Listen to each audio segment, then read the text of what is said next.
All right, everybody can have a seat. Thank you. We got it? Very quickly, we do have the video. We're going to ask your permission to have Ms. Waldrop follow along, and that if by some unforeseen chance, one little thing slips in, we're going to hit kill switch, just in case. I mean, we checked it the closest we can, but we did just do last minute redactions. So can she have your permission to sit over there, just in case we have to stop the video? Oh, yeah. Okay, thank you for that. And then the good news is, or Well, be sure my kill switch is up on here. yes, sir. I did put the newly revised redacted transcript in the electronic box. And then the other thing, Judge, so that we can finish with this witness, is we've gone back over the jail calls with Mr. Strolla.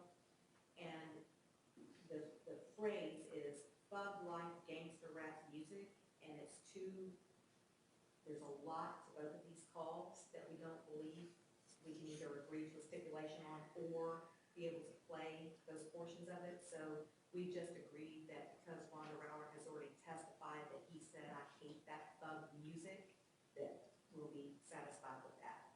Because we don't believe the stipulation could accurately portray the calls, and we think the calls, if Slippery slope, Judge.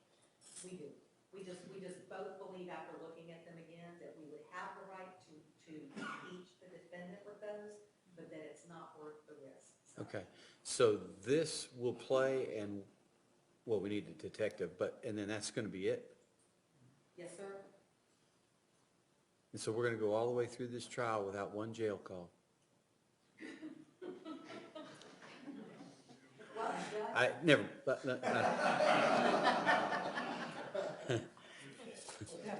thank God I'm still standing. All right. Make sure my kill switch is over here. I got it. And so bring the jurors on in.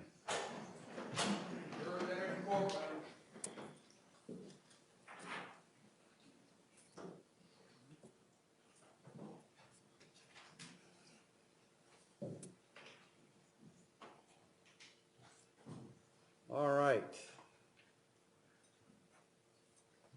That's the last break of the day, till we get to the end of the day. Thank you, ladies and gentlemen. Have a seat. The state has, I believe, another witness. Detective Mark Musser.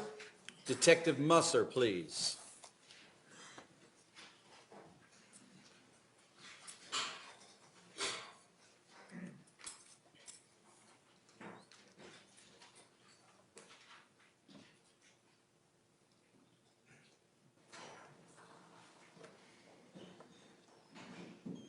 Detective, if you'll come forward, we'll have you sworn in again. It's been a couple of days. If you'll raise your right hand, the clerk will administer the oath. Do you solemnly swear or affirm that the testimony you give shall be the truth, the whole truth, and nothing but the truth, so help you God? I do. All right, you'll come right around and have a seat for us, sir.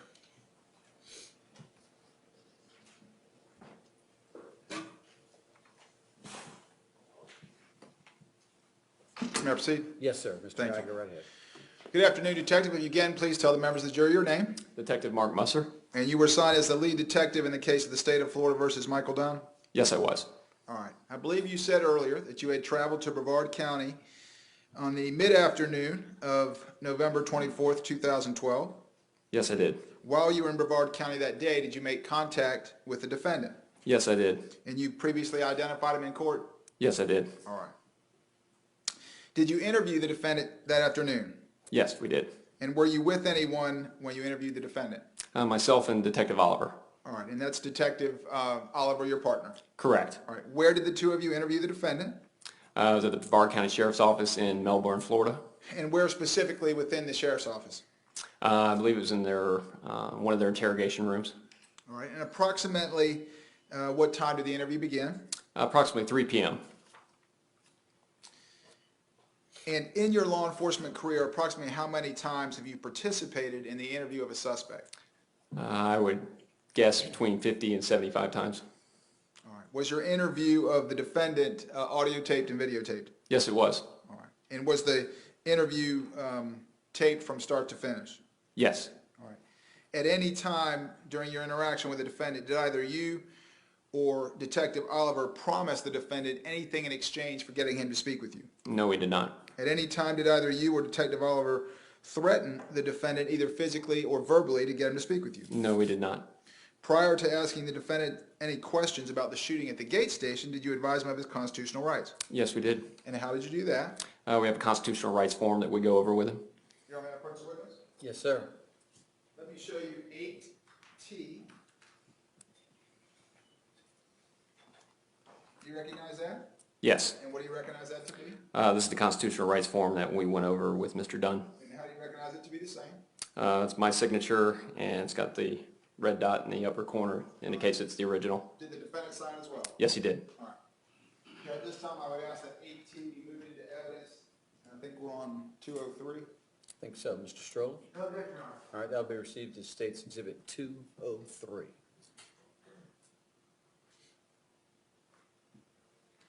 All right, Detective Musser, let me now hand you 203.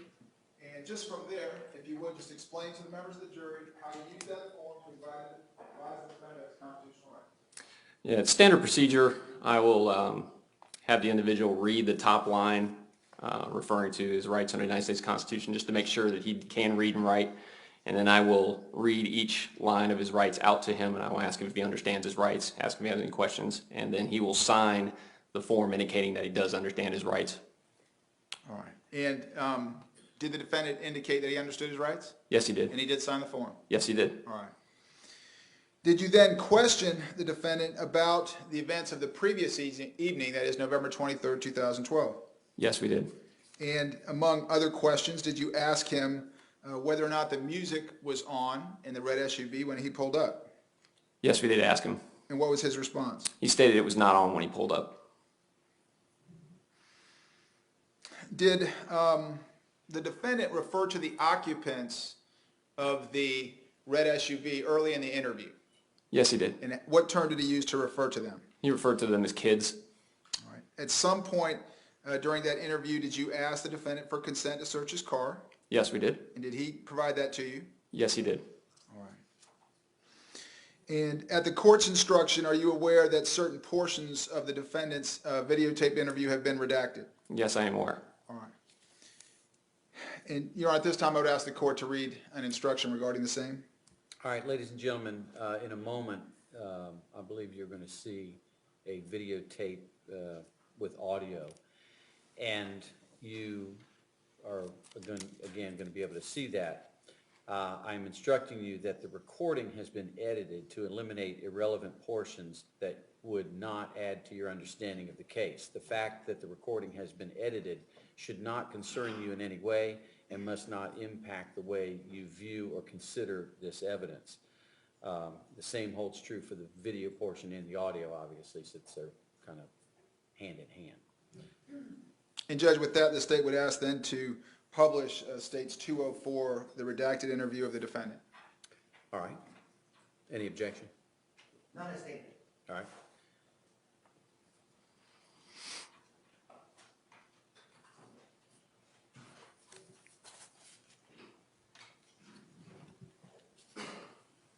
And Judge, it might help to advise the members of the jury that because of the redactions, there are portions where the audio and video are somewhat out of sync. Right. Yes, sir. And that was the point of that formal instruction, but you'll see it. It'll come up on your monitors, and you will see that it'll look like it was edited. It's pretty simple. And so if you see something like that, that's what happened. So it'll look a little chopped up, so to speak, in certain places. Don't concern yourself about that. The rest of it you should be able to see and hear fine, okay? Go right ahead.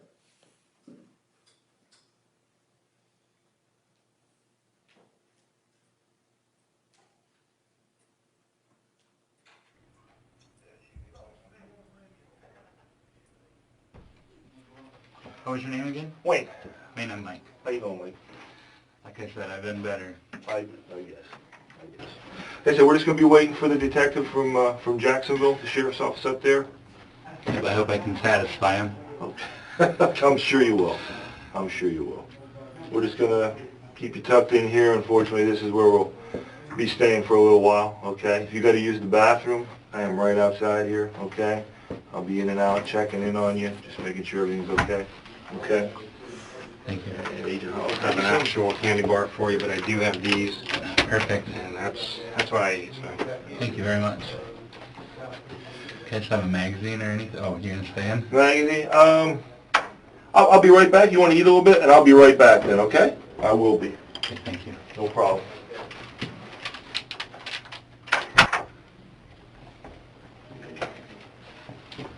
How you doing, sir? Good, thanks. How are you? I'm good. I'm Detective Oliver, Executive Sheriff's Office. This is Detective Musser. Hey, I spoke to you earlier today. Okay. Have a seat. Sorry to be meeting you guys under crazy circumstances. It happens. It happens. Obviously you know why we're here and what we, need to talk to you about. Okay. But I'm going to go over, before we talk to you though, I do want to advise you of your rights. Okay, make sure you understand those rights. Okay. I know this is going to be a stupid question, but don't get offended. This is a standard one. You can read and write, correct? Yes, sir. Okay. It's a standard question. I assumed you could. Just to verify that you can, just do me a favor and read this top line out loud right here. You have the following rights under the United States Constitution. Okay. The rest of these I'm just going to read out to you. If you have a question about anything, you just ask me. Okay? You do not have to make a statement or say anything. Anything you say can be used against you in court. You have the right to talk to a lawyer for advice before you make a statement or before any questions are asked of you, and to have the lawyer with you during any questioning. If you cannot afford to hire a lawyer, one will be appointed for you before any questions if you wish. If you do answer questions, you have the right to stop answering questions at any time and consult with a lawyer. Okay? Do you understand those rights? Yes, sir. Okay. If you could just sign where it says signature, and by signing there, you're just acknowledging that I went over your rights with you and that you do understand your rights. Okay. This is Brevard County, right? Right. Yes. I'm using 1500 mark. Okay. Just going to get some basic info from you first, if we could.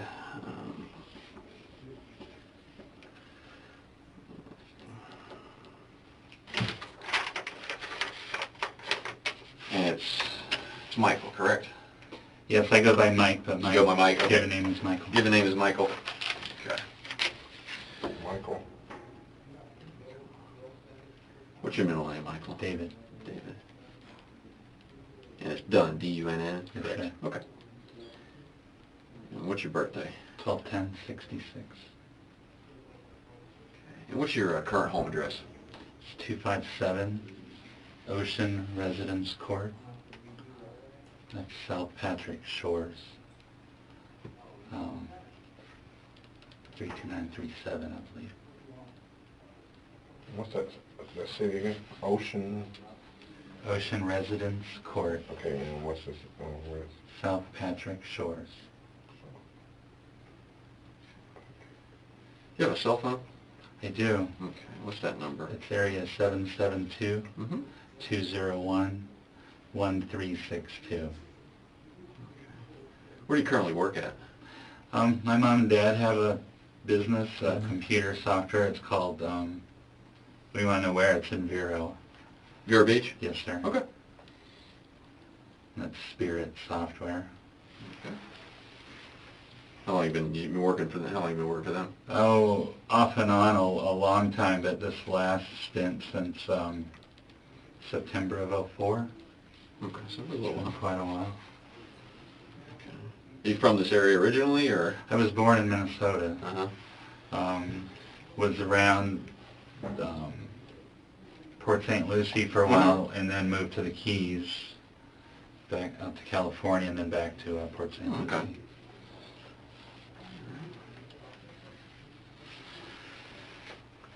You a Vikings fan? I was, and then when I lived in California, I was a 49ers fan, Mhm. and now I'm a Bucks fan. And the Jaguars. Yeah. None of us are Jaguar fans. No, there are no such thing.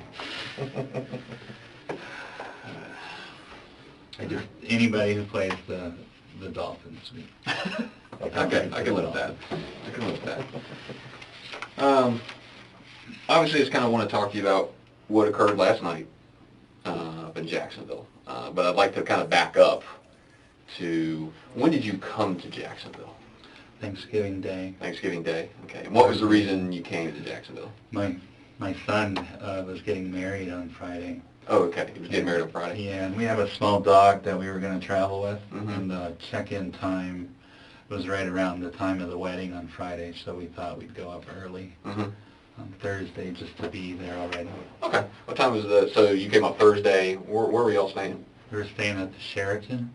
Okay, do you remember where? Deerfield, but I'm... Sheridan off Deerfield? Yes. Okay. Friday, just, what time was the wedding at? 4.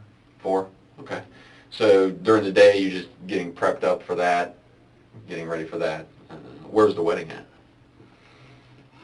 Is there Orange Park? Is that someplace close by? Yeah. Yeah, it was Orange Park, and an old house. An old house. 1970s house right on the... On the water? Yeah. Okay. Very nice ceremony. Okay.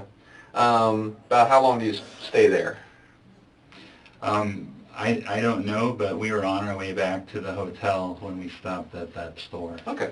And let me back up for a second, just back to today. Let me just so I can verify a couple. Are you under any? You take any prescriptions or anything like that? Any kind of? I do, but it's anti-inflammatory for Okay. my lower back. Lower back pain. Okay. You never been diagnosed with any kind of mental health issues No, or sir. anything like that? Yes, sir. Okay. I hold a CWP. I've been I'm a private pilot.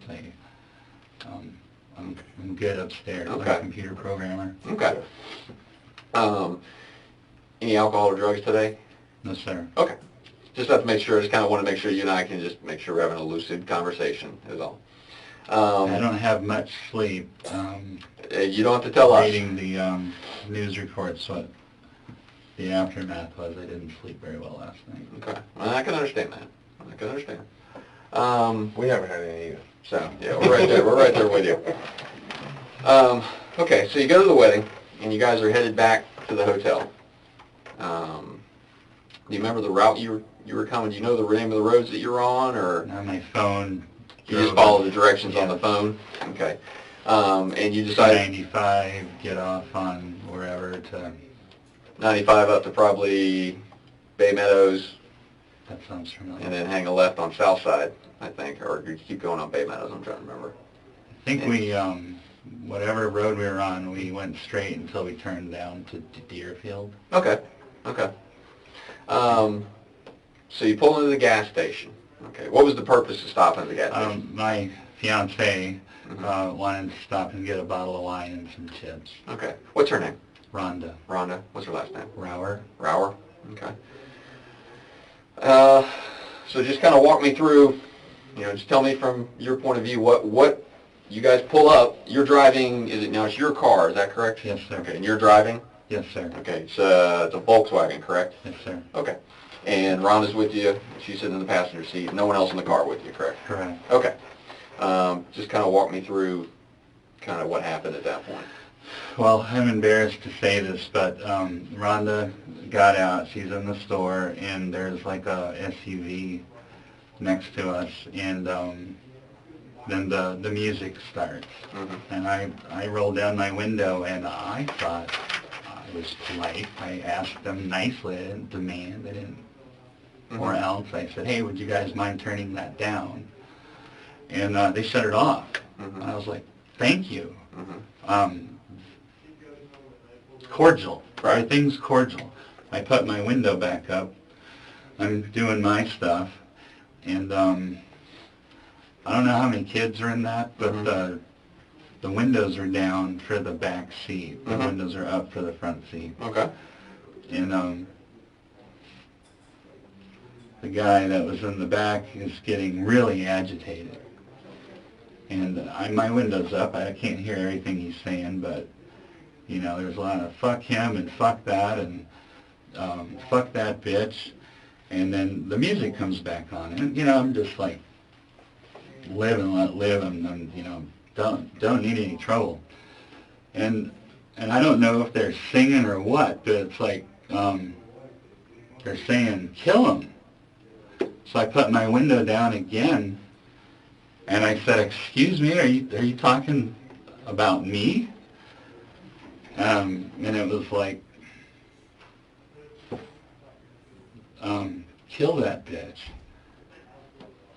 And, you know, I'm still not reacting, but then this guy, like, goes down on the ground and comes up with something. I thought it was a shotgun. And he goes, "You're dead, bitch," and he opens his door. Mm-hmm. And I'm shitting bricks. But that's when I reached in my glove box, Mm-hmm. unholstered my pistol. I mean, I practiced this. I'm at the Fort Malabar Rifle and Pistol Range. I'm an avid, Mm-hmm. you know, gun guy and all that. No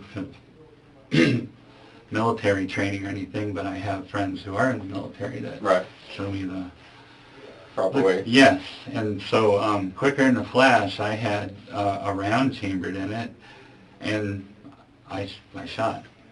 Okay. Do you remember how many times you shot? 4. Okay.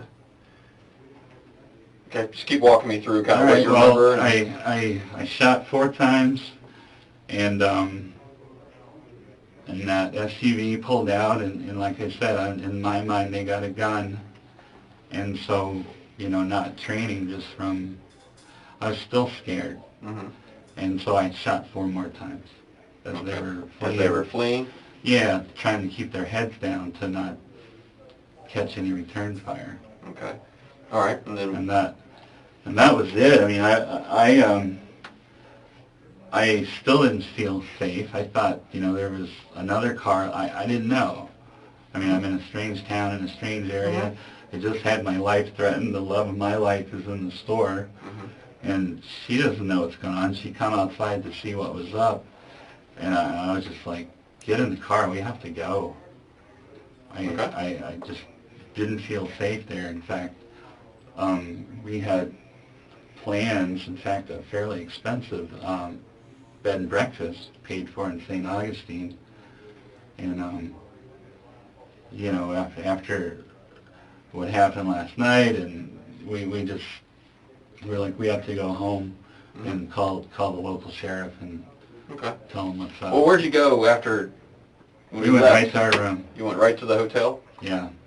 Okay. Didn't leave. We were just like in the hotel sitting room? bricks waiting for another carload of thugs to come. I mean,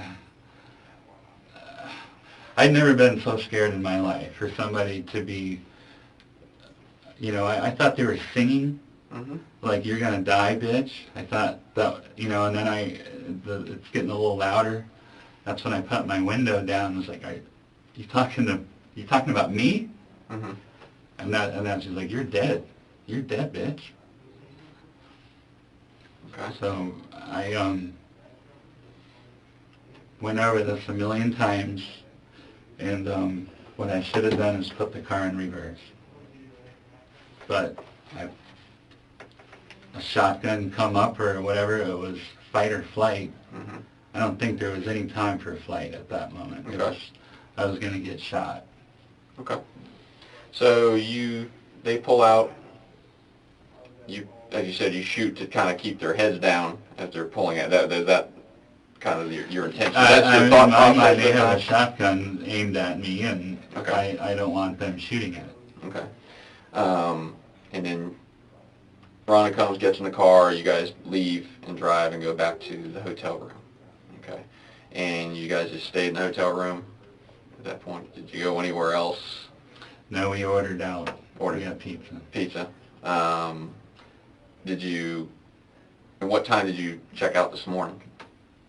8, I 8. think. When you called earlier mm-hmm. this morning, we had just got home, mm-hmm. and I unpacked our few bags, mm-hmm. and our neighbor just down the way is a real good friend of ours, and he's in the government in some capacity. Mm-hmm. Well, he's in law enforcement. I don't know which branch. Right. But we were going to go, you know, talk to him, and, mm-hmm. and like, do you know anybody in the sheriff's department that we could talk to? Because, you know, I didn't want it to happen the way it did. The way it did is sheriff came with AR-15s, and so I was trying to avoid that. Yeah. And, you know, I was like, I give up. but that's where you called Mhm. when I was out the door to go. Yeah, unbeknownst to me, I didn't know at the time that they'd actually been, they were actually responding before I even got on the phone to them. So when you and I were talking, unbeknownst to me, they were already alerted to your presence there, so. Well, maybe my neighbor. Oh. I don't know. Yeah, because, I told me. Right. You know, That's why I said happened last night. I was being honest with you when I said I'll give you 5 minutes to, kind of, like you said I'll be out the door in 5 minutes. I said, okay, The gun, is it your gun? Yes, it's a gun I've had since like 1990. Okay, what kind is it? It's a Taurus, PT-92. Okay, you know what caliber? 9mm. 9mm? Do you normally keep it in your glove box? Always. Always in your glove box? And you say you kept it holstered? Yeah, it's a holster that's right inside the waistband, Mhm. but I'm a little heavy. I used to carry it, but I'm too heavy. So now you just keep it I in the just glove box? keep it in the glove box. Okay. Where is that gun now? It's in my glove box. It's still in the glove box. Okay. In your car. And your car is at your residence currently, is that Yes, correct? sir. Okay. How many, do you normally keep it fully loaded? Okay, you keep it fully loaded but not chambered. You had to chamber it? I don't. My military friends think I'm an idiot, but I just don't. Okay, no, that's what I'm saying. You normally don't keep it chambered. You knew you'd have to rack one to put one in the chamber. Yes, it's a practice Right, maneuver. as right. well. No, I know. I'm aware. I know.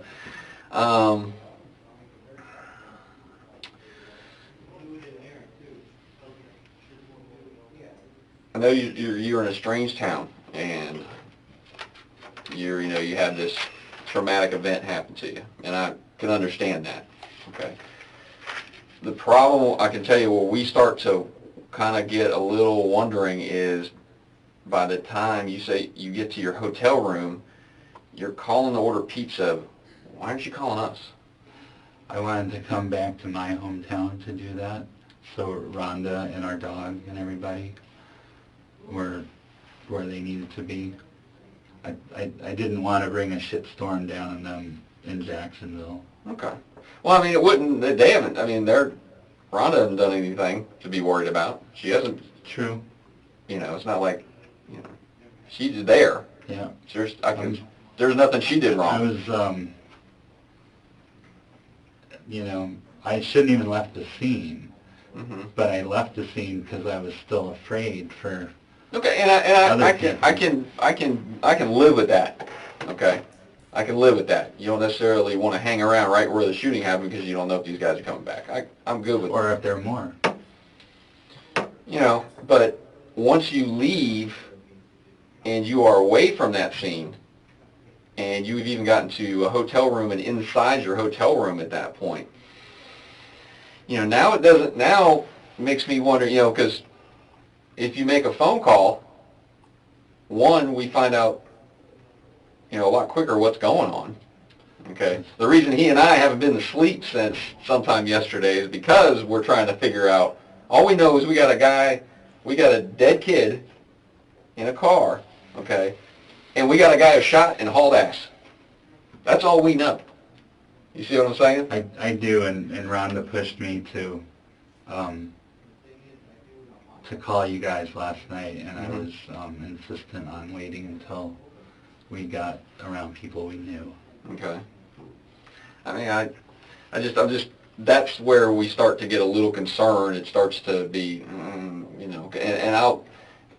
we can speak that I personally have had a case with an individual who was moving to Jacksonville, first day in Jacksonville, and got involved in an incident and felt threatened and shot another person and was in their car, and he drove across the street to another parking lot and got on the phone with 911 immediately and started walking police into where he was.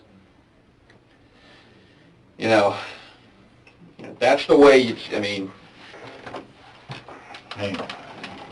I have nothing to say other than There are other problems that we have too.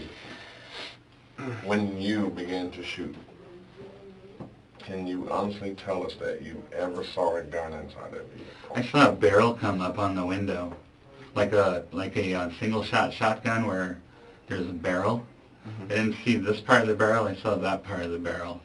And it was either a barrel or a stick, but sir, they're like, we're gonna kill you. And then they say, you're dead, bitch. I mean, I didn't wait to look to see if they were gonna point it at me. He reached down and picked it up. And You then say he, who reached down and picked it up? well, hopefully it's the guy that I hit. Though it Where was, was he sitting when he reached he down was and picked sitting up in the gun? the rear passenger side. Okay. And that's the guy that was really agitated. And then that's the guy that I asked, are you talking about you're going to kill me? Like I said, I didn't know what, you know. My window was up. He was saying a lot, but that's what came through. And I put my window down to ask him. And the music is still playing at this time? And Yes, but he is really loud and really animated. Louder than the music that's bothering you? Yes, well, the music was a nuisance at first. You know, with my car shut and the windows up, and you just hear the heavy bass. And like I said, I just said, hey, would you mind turning it down? And they did. They shut it off, which, you know, I said thanks. But it really wasn't an issue of loud music. It was an issue of them threatening my life. But it started from the music. Absolutely, and, you know, that's when I started And the telling you music guys was I'm playing when embarrassed. you pulled up? No, it was not. It was not? No, it wasn't until Rhonda got out of the car and she'd been gone for a little bit. She wasn't in the store very long. All right, so I'm going to say she's not in there very long. Like we said, there's some issues that we have. I'll be the first to tell you there's no weapons in the car. I don't know what you saw. That's possible when they drove off, they dumped it? They never left the parking lot. Yeah, they drove out, circled right back around, and came right back to that spot. Oh, okay, because They circled around until they saw you leave, and then they drove right back. Because they saw you leave at that They saw point. you leave and they realized their friend had been hit. So they never left the parking And lot. they came right back at that point. okay. Well, I don't know what to tell you. Here's what has to happen. I know that from your position right now that you're going to do everything to protect yourself. And I can't say that I blame you for that.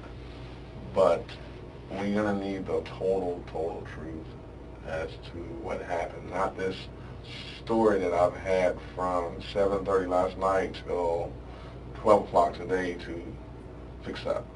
Okay, because the only thing that's going to make sense to us is the truth matching the scene. And there was the biggest problem we got, the first hurdle we got to get over is that there's no weapon in that truck. Do you have a stick? Because he stuck something up. I'll double check it. I don't recall seeing anything like that, really. But I'll double check it. I'll look again. But, you know, obviously our main thing is when we're going through, we're looking for any kind of weapons, any kind of evidence of a weapon, shell casing, Well, The bullets. second problem we have is that the last set of rounds when the truck is backing away from you, and you put 4 more sets in it, 4 more shots into it, that's an issue. Because now if it's backing away, it's no longer a threat. Yes, sir, I understand that. In my mind, they had a weapon. Okay. I can't shoot someone because in my mind they had a weapon. Okay. That's the problem. I mean, if I walked up to someone right now and I'm having a confrontation with them and I think they have a weapon, the law doesn't allow me to shoot him because I think he has a weapon. I think you would have a hard time arguing with your statute versus any one of them that they could get out and beat you up. Well, there's 4 of them. Even the 4 of them. I think you would have a hard time arguing that the four of them could have done anything to you. Yes, sir.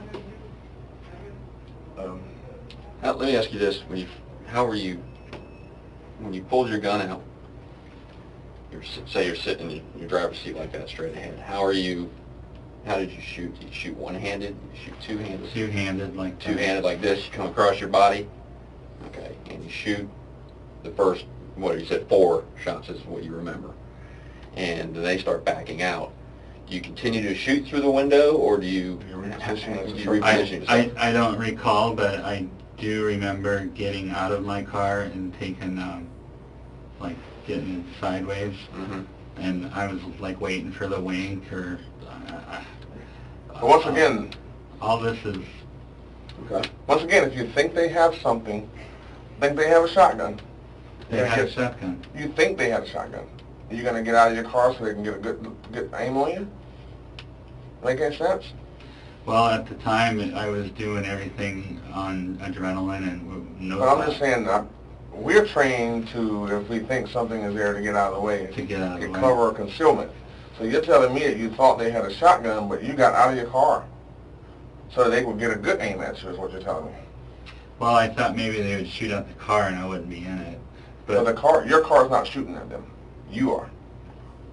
Why would they shoot at your car? They can't. So, honestly, sir, I'm at a loss to justify what I did on the second volley, Right. other than to say I thought they were going to be shooting back, and I was keeping them from doing that. And I was in such a panic.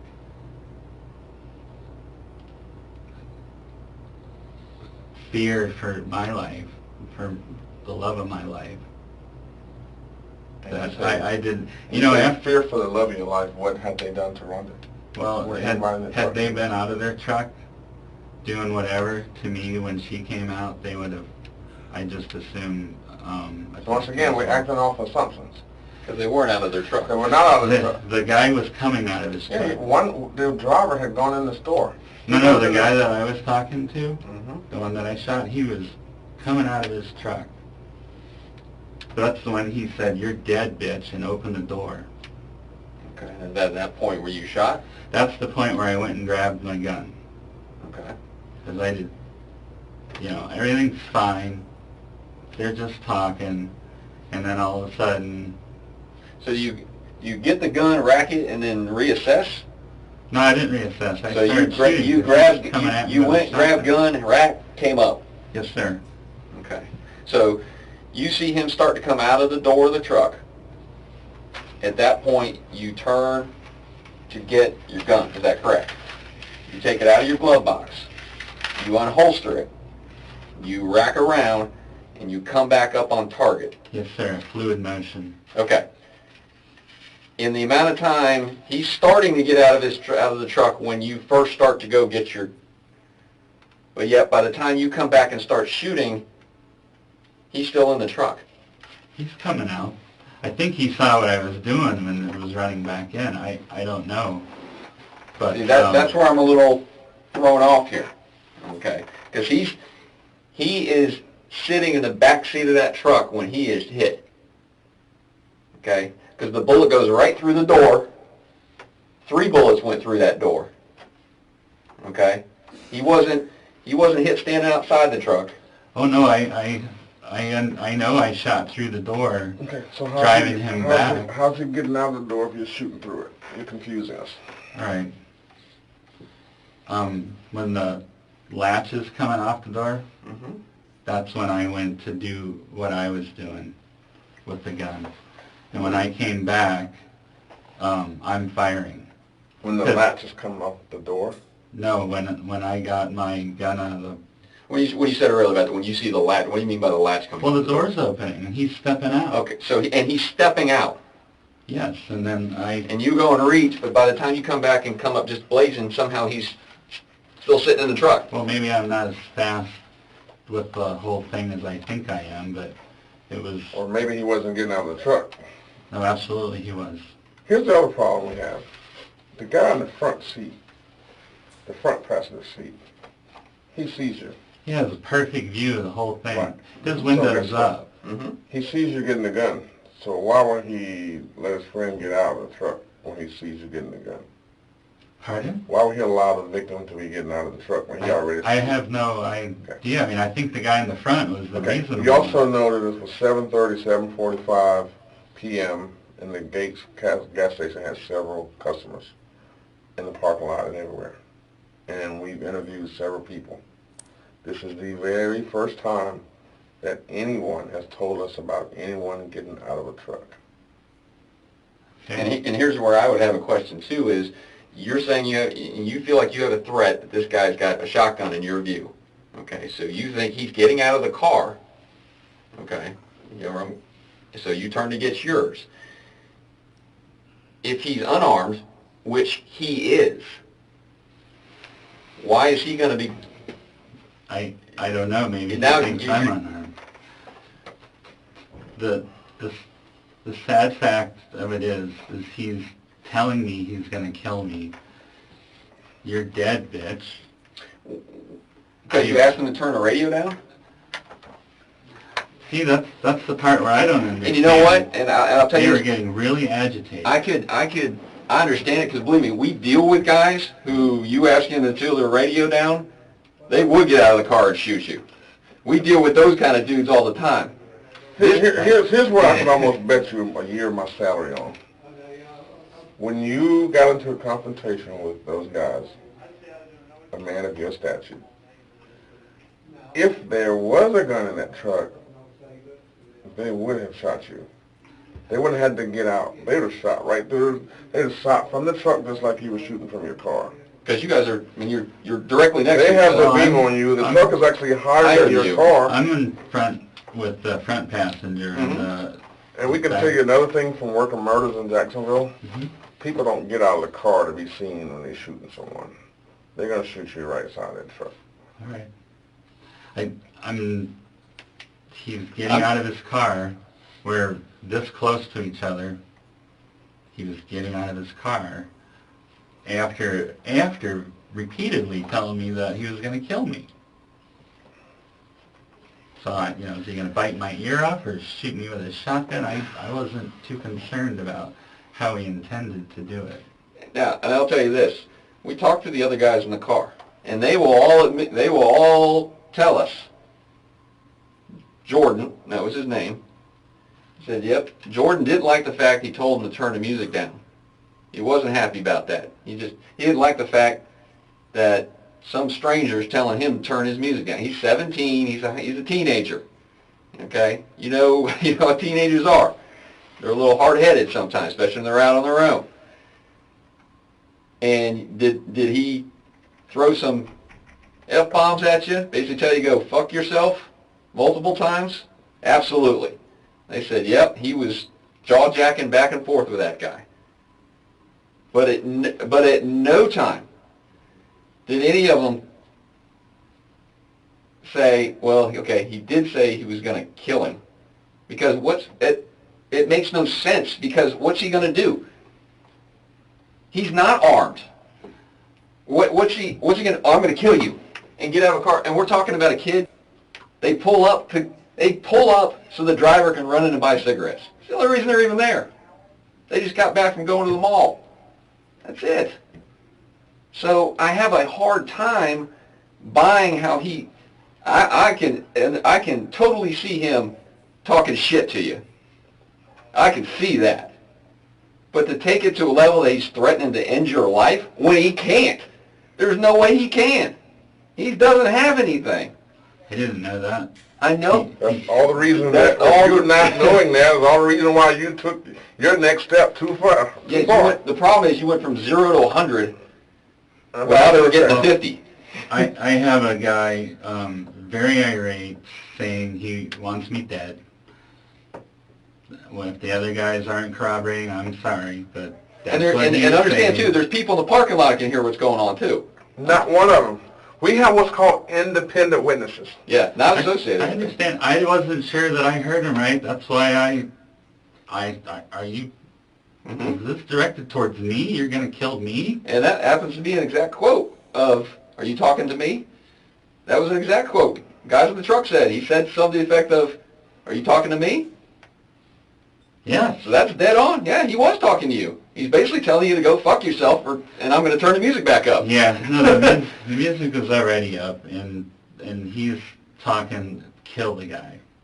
That's the whole, I just can't understand, if the music is up to the point where you're asking them to turn it down, how can you also hear the conversation that they're having? It's not making any sense. He's livid. He's not talking. He's yelling. And my window's up, and I can hear him. I'm not making out all the words, but then I hear, you know, kill that son of a bitch, or kill that motherfucker, I think is what he was saying. How do you know it was him saying it? Well, when I put the window down and I asked him, he said the same thing. Yeah, kill him, motherfucker. And then when he was opening his door, that's when he said, "You're dead, bitch."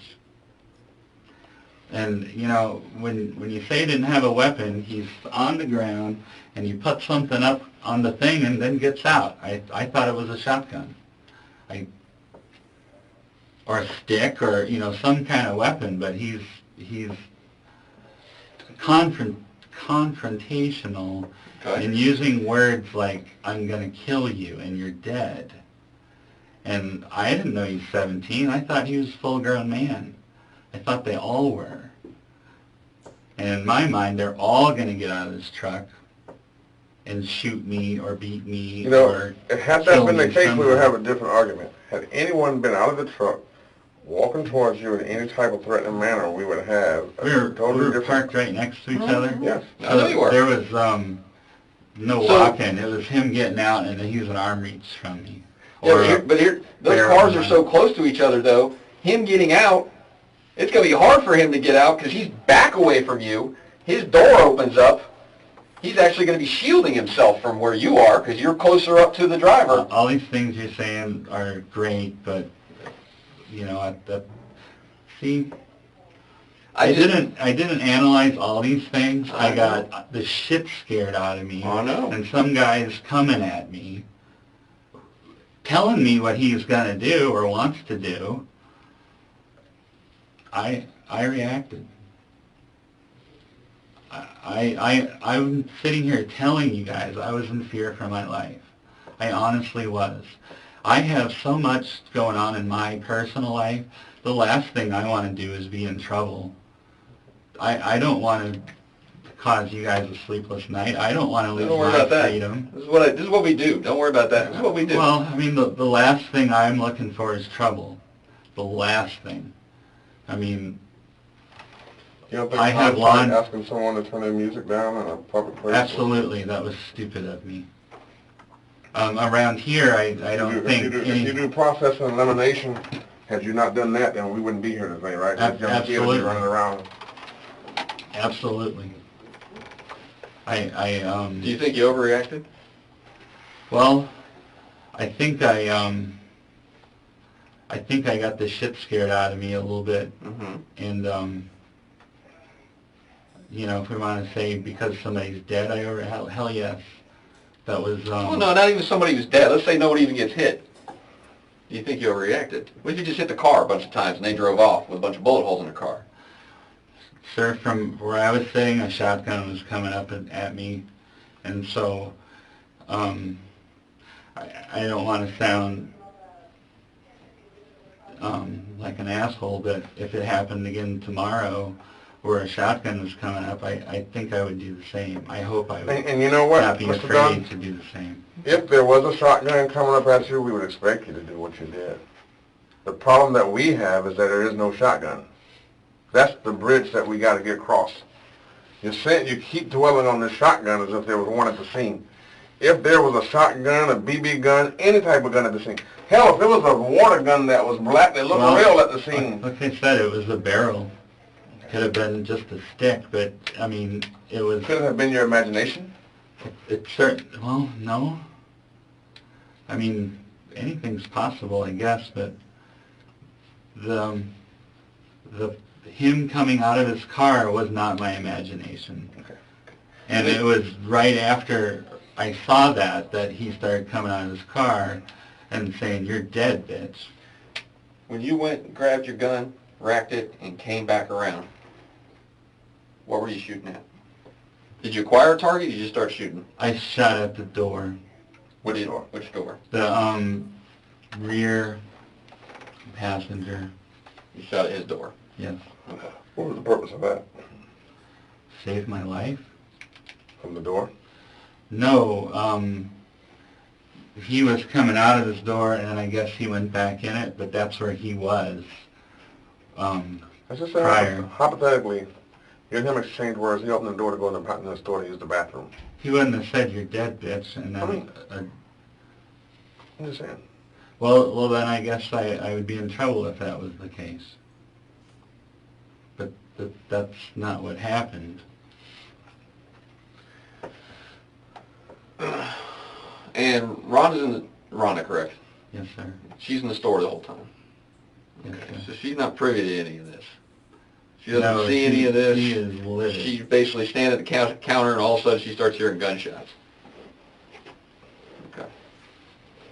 So many gunshots and she leaves the line on the counter. Yeah, paid for it, and left the wine and chips.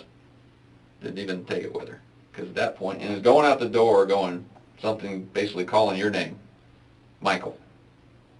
What'd you do, Michael? She said that the first volley they heard, and then when I got out of the car, they said, "Oh, it's the guy in the black car," and she thought it was me, and you know, she told me this later. She goes, "I was telling them it's okay, it's Michael." Mm-hmm. Like, I know that it's guy. not a. You guys are safe. Mm-hmm. What guys were safe? It definitely wasn't the guys in the truck. Well, the people inside the store. Let me, I feel really bad about the boys in the truck, you guys. I really do. If I could and let me, undo I'll this, I let would. you in on just from doing our investigation. We are so lucky. Really, there should be 3 of those 4 should have been hit. 3 of those 4. You could have 3 dead guys right now. Okay. Luckily for the guy in the front seat, his door stopped the bullets. They entered the door but didn't go all the way in because the front door's got bullet holes in it. Okay. And there's another one you shot when you were doing the suppression fire, basically, to keep their heads down as they're driving away. You put one in the back of the car. There's several shots directly into the rear of the truck. And one of them comes zinging in through the back and goes right up and hits the sun visor where the driver is as he's driving out. Didn't miss his noggin by much. You know, so we could very easily have 3 victims at this point.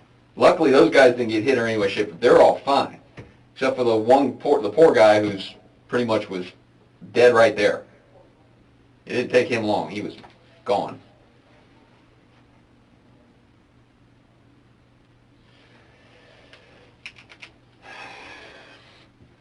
It's, you know, and I'm just letting you know, we're just, and like I said, we see a lot of scenarios, and we deal with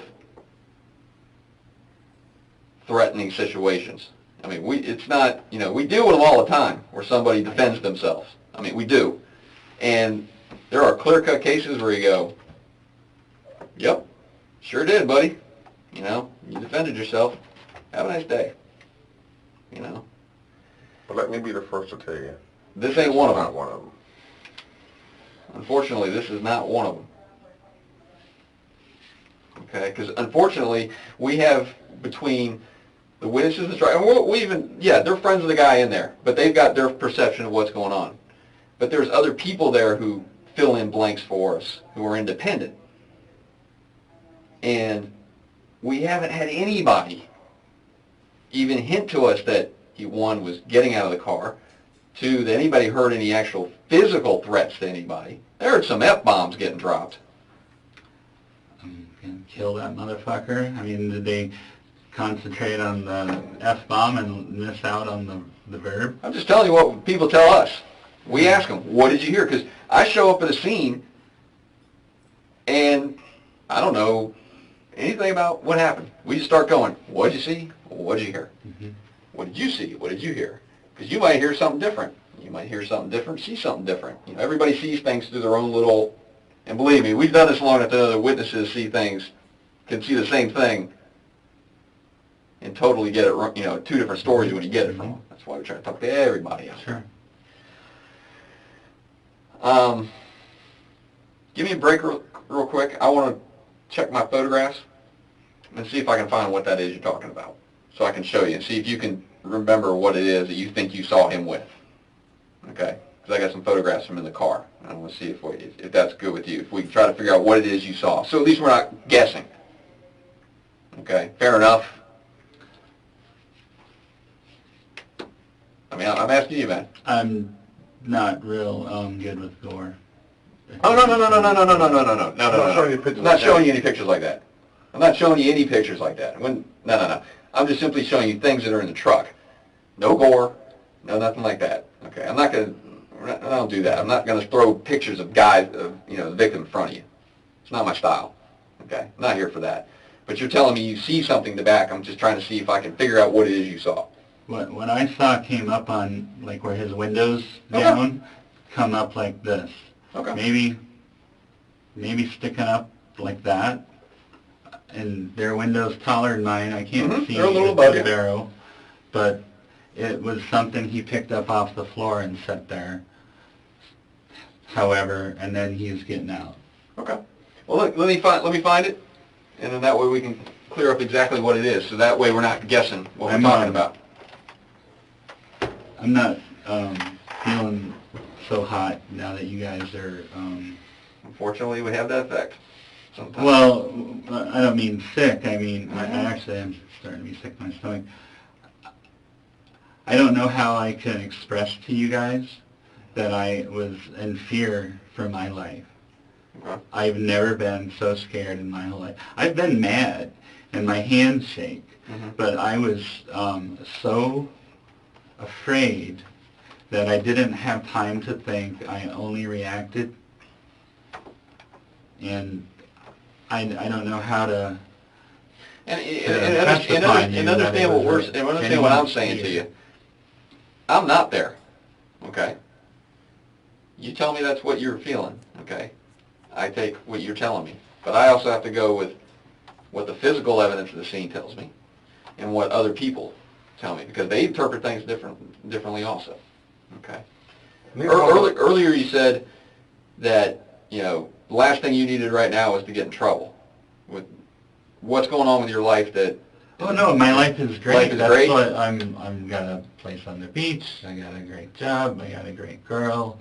We just got a little puppy. I mean, I've got great friends. Okay. I have everything to look forward to, and there was nothing that would make me want to jeopardize that. Okay. There's no reason to want to even attempt to jeopardize what I have. Okay. Were you angry last night when all this happened? Not at all. I just left my son's, my firstborn's wedding. We were in a great mood. We were going to get a bottle of wine and go drinking in the room. Were you drinking at the wedding at all? I had a toast and rum and Coke with the meal. All right. But I wasn't drinking, if that's what you meant. No, I was just asking, were you buzzing at all, or No, I'm real, I have a pilot's license. Okay. Can I get you something to drink? Yes, please, water would be awesome. Water? Okay. Well, give me a minute. We'll be right back, okay?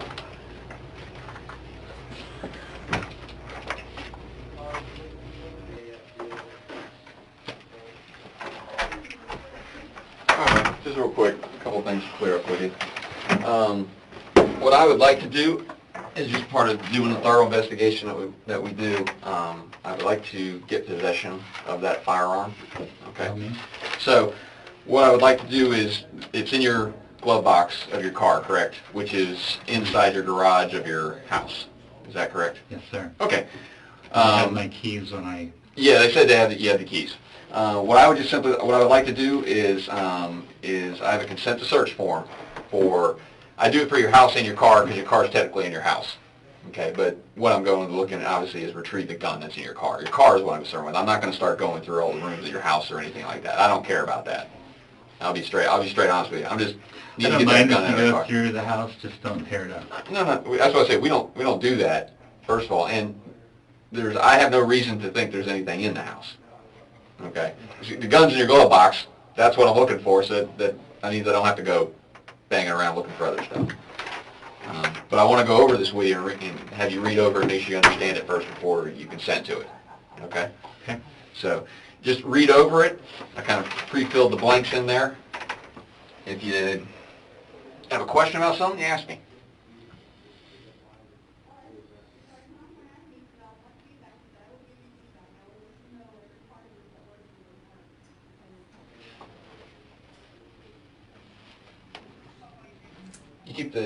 I'm sorry, go ahead and finish. I'll ask that question in a second.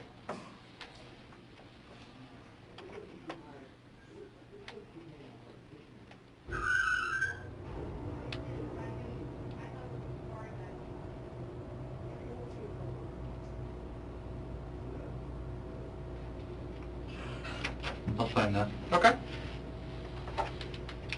You just sign where it says consenting party. Sure. And what were you going to ask me? Normally keep it fully loaded. I keep the magazine loaded. Fully, but not chambered. chambered. Right. How much does the magazine? How many rounds does the magazine hold? I think 15. 15. Okay. So it's a full size. Is it a full size 9? Yeah, 8? it's just like a Beretta, but it's the TARDIS. It's Okay. made on Beretta tooling. Okay. Because I know they make all the different. You can get smaller versions. Carry the slimmer ones that are inside. It's more of a. What color is it? I think it's nickel. Nickel. Okay. It's the only handgun in the glove box. Okay. Did you remember when you purchased? You purchased it like you said, what, about 20 years ago? Is that what you said? Early 90s? Yeah. Just get it for like 12, 13, I guess. Oh no. It's pushing No, 20 it's not years. 2003. It's pushing 20 years. Yeah, I had it before my daughter was born, and she's 22, so yeah.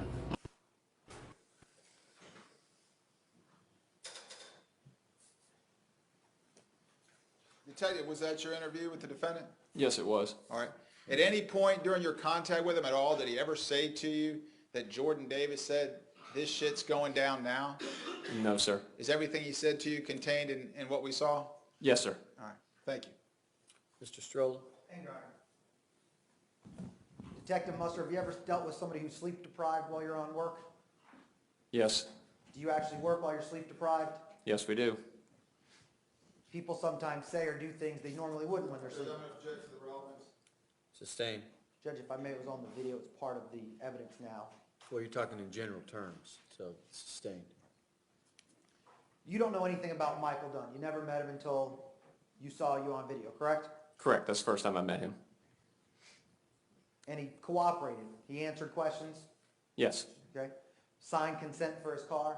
Yes, he did. Told you where the gun is. Yes, he did. Even told you that it was safe, it's not chambered. I believe he says he doesn't keep the gun chambered. Right. Were you there when his car was searched by Technician Miranda with the Brevard County Sheriff's Office? Yes, I was. All right. So were you there when they took the gun out of the glove box? Yes. Were you there when they took the magazine out and saw that there's only 5 bullets left in the gun? Yes. Now, by the time you went on the interview with Mr. Dunn, he was arrested at 10:30 that morning, correct? I believe it was closer to 11. All right.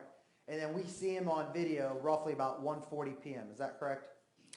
I believe the video is actually, I believe the time on the video is about an hour ahead of the actual time, so it would have been 12:40, I believe, when it starts. All right.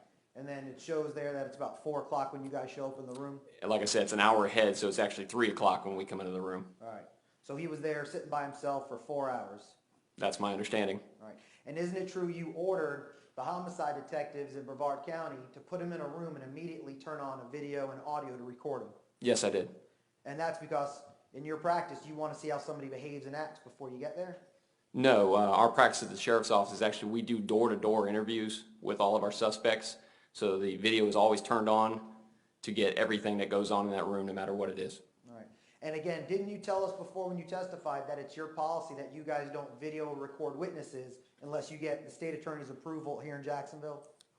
No, sir. As far as witnesses, as far as a sworn statement, that involves the state. As far as a witness approval, that goes up my chain of command. All right. But the state can override that because you took a witness statement videoed of Sean Atkins that night. No, correct? sir. They can do a sworn statement, which is different from a recorded interview. And again, as an officer, do you ever swear anybody in? No, I do not. But you are a notary in your capacity as a law enforcement. Did you know that? No, sir. I've never notarized anything. When you sign probable cause affidavits or anything like that, you guys don't sign it for each other? It says, I swear this is true and correct? No, sir. All of our signatures are done in front of the judge, and the judge sees us in person. All right. And in fact, you went to the judge about 3 o'clock in the morning with the warrant for Mr. Dunn's arrest for murder, right? I believe it was 3:35 in the morning. Yes, sir. And that was about 1:30 in the morning when you met with Miss Wolfson and went to get that warrant. I don't object to this beyond the scope. Sustained.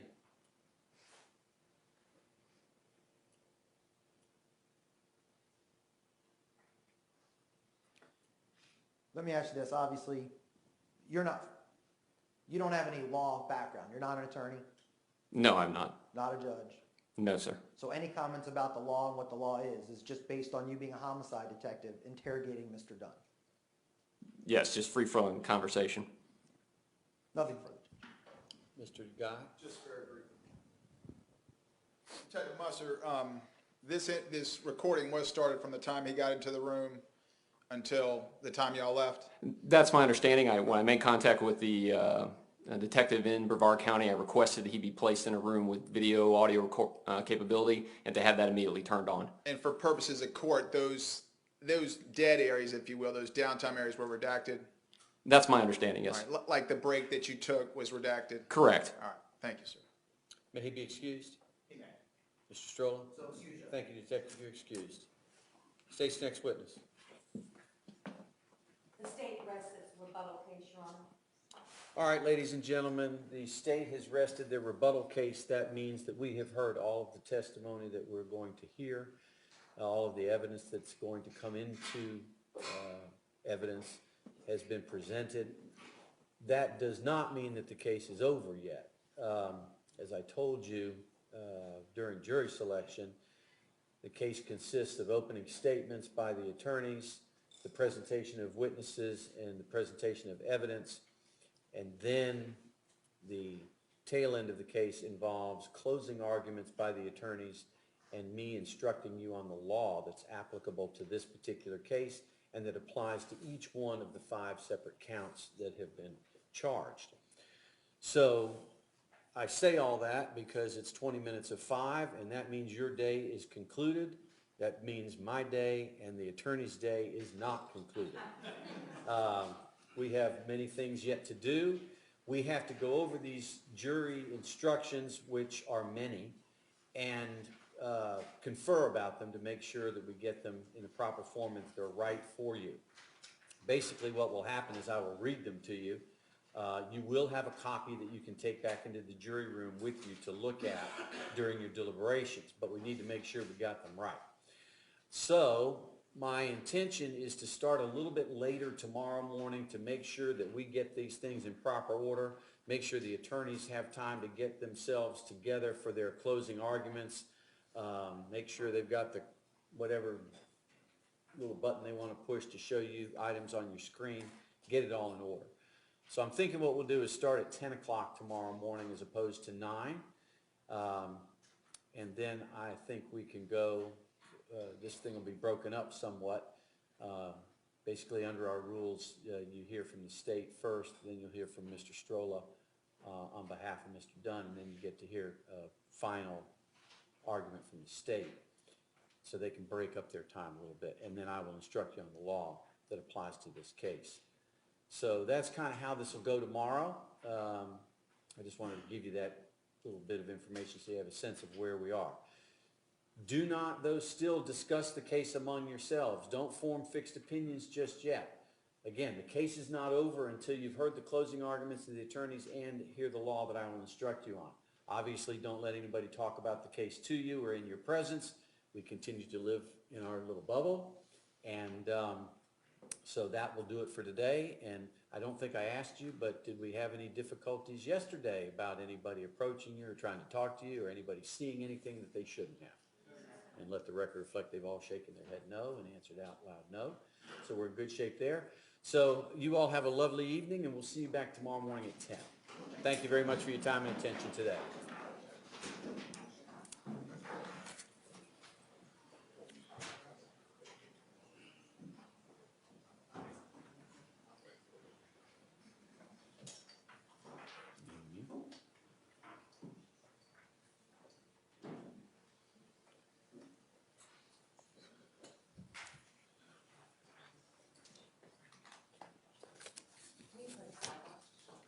We have some housekeeping matters to attend to. First off,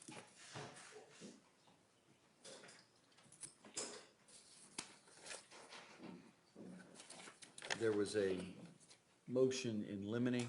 Everybody can, in the audience can sit if you'd like.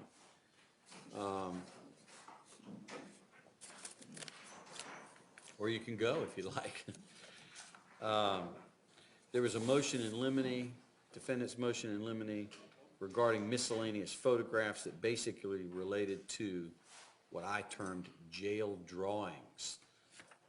That is moot, so I will enter a simple order that just says that is moot because the issue never came up.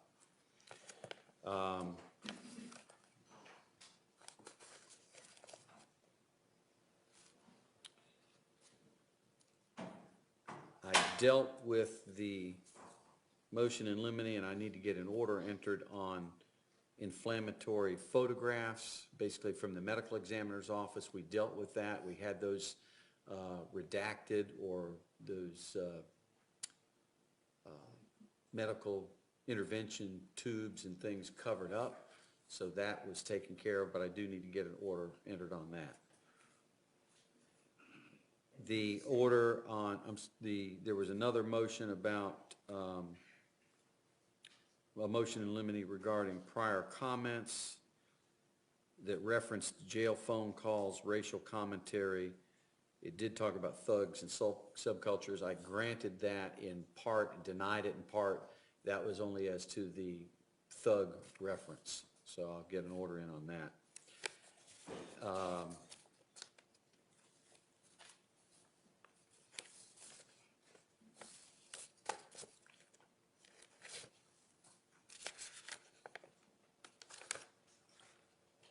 There was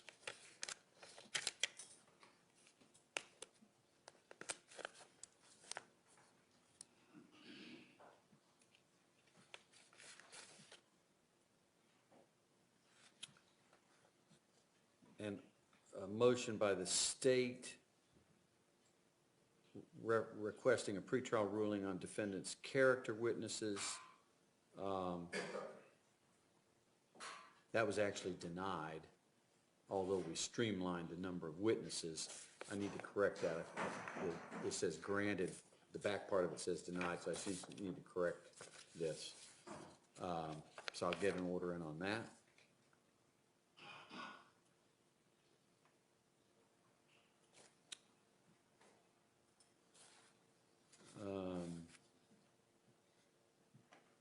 I think that might be it. Unless somebody can think of one that I've missed. Well, I was consulting with Ms. Walbrook. Did you address the photos I put in the electronic box that had the state's objections to the defense photos? I didn't address them because they were never offered. Okay. No need to discuss it. Yes, sir. Thank you. If I do have another, I mean, I don't know if anybody can think of another motion that was filed that I had not yet entered a written order on. I've ruled on all these things, obviously, but I'll work on getting it straightened out.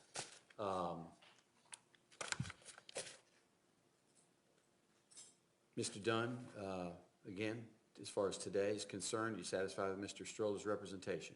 Very much so, Your Honor. All right, you satisfied with all the witnesses that were called or attempted to have been called by Mr. Stroller throughout the course of this trial? Yes, sir. Anybody else that you would have wanted called that didn't get called or that I didn't exclude? Okay. Any other matters from the state at this point? other than maybe the housekeeping on jury instructions and things of that nature? No, sir. All right. I believe the state needs to probably, and I'm not sure you did it, move the DVD in of the interview? Yes, sir, I believe we marked it as 204. That comports with the list I've been keeping, Judge. I must have missed 203. 203 was the rights one. Okay, all right. I don't remember saying it, but I guess I might have. All right, so then the redacted version of the interview of Mr. Davis will be received as states 204. I will put in a separate envelope the full, I'm sorry, The redacted statement, Mr. Dunn. what'd I say? I thought I heard Davis. Sorry, Yes, sir. it's been a lot of days. Mr. Dunn, I will put in the record under separate cover the full version of the video, so that'll be a court exhibit, let's call it 1. I will put in the record as court exhibit 2 the transcript of the full video, and as court exhibit 3 I will put in the record the transcript of the redacted version of the video. So there'll be a written record of all of that for appellate purposes if that's where this ends up.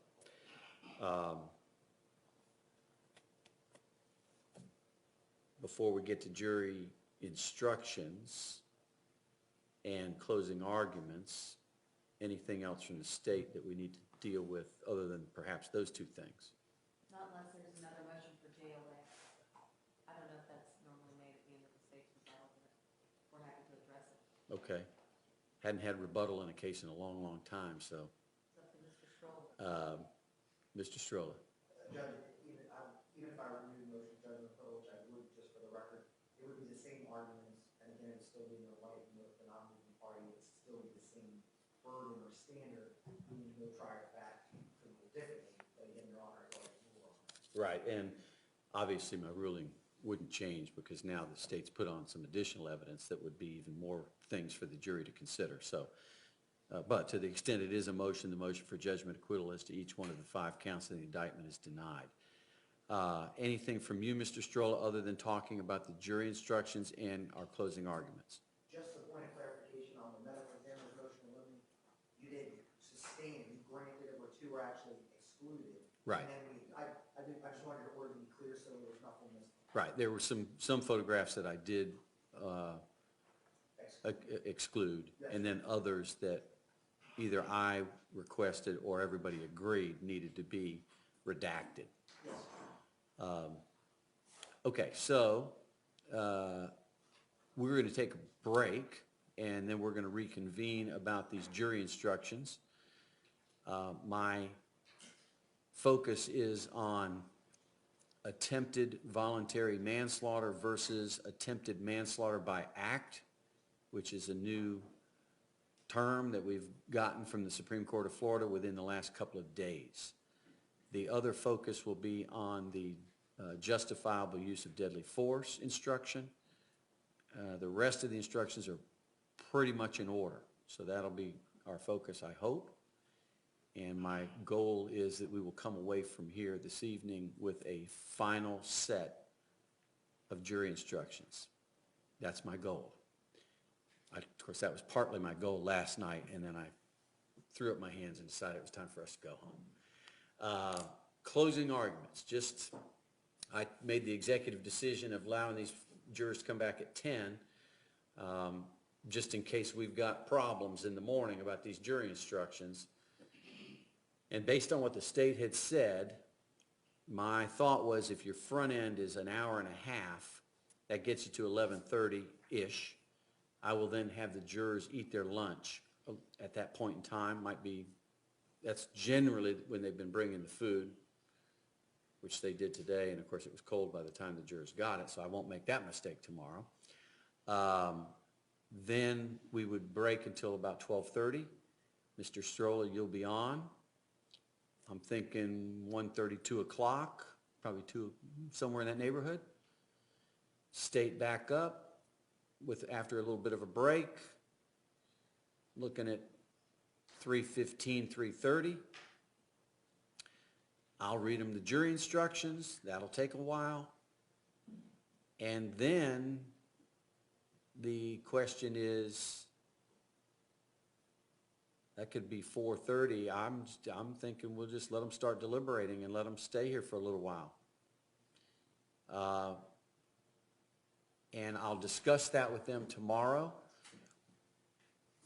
And because I can do one of two things. I can tell them that we would go until maybe 7. And if they hadn't reached a verdict by that time, they could go back to the hotel and have their dinner and go to bed and come back the next day. Or I can arrange to have dinner brought down here and just keep going. Not that we have to decide that now, and not that it's going to be necessarily your choice.